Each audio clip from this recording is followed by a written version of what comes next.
Fame and fortune will not protect you from attacking those most vulnerable in our communities. Now at 5, former Subway spokesman Jared Fogle agrees to plead guilty to sex acts with minors and distributing child pornography. Good evening. Fogle entered that plea agreement in federal court in Indianapolis this morning. Once the court accepts the deal, a judge will decide his sentence, which will range between 5 and 12 years in prison. News Channel 15's Alyssa Ivanson has more on our top story live in the newsroom right now. Alyssa? Well, we went through the nearly 40 pages of court documents today, all going into details of the investigation that says Jared Fogle has been exploiting children for at least 7 years.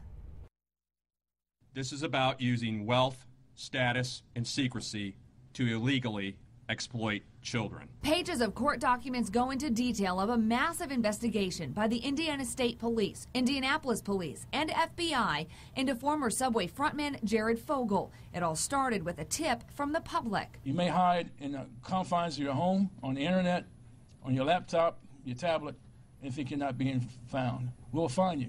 For months, detectives poured through evidence, nearly 160,000 text messages, 27,000 emails, 47,000 pictures, and 3,000 videos. The result? Fogle now pleading guilty to engaging in sex acts with minors and having, distributing, and conspiring to create child porn. Fame and fortune will not protect you from attacking those most vulnerable in our communities. According to court documents, Fogle knew that the former director of his charitable foundation, Russell Taylor, used hidden cameras to record child pornography.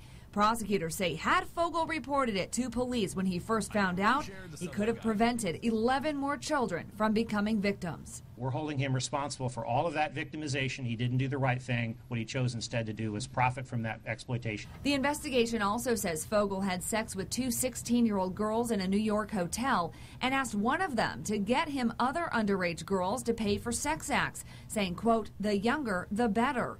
Some evidence showing sexual activity with minors dates back to 2007.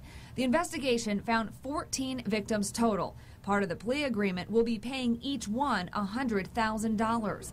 Fogle's attorney spoke outside the courthouse on his behalf.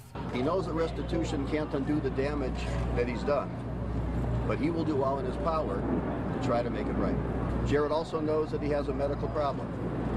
He has already sought evaluation by a world-class psychiatrist.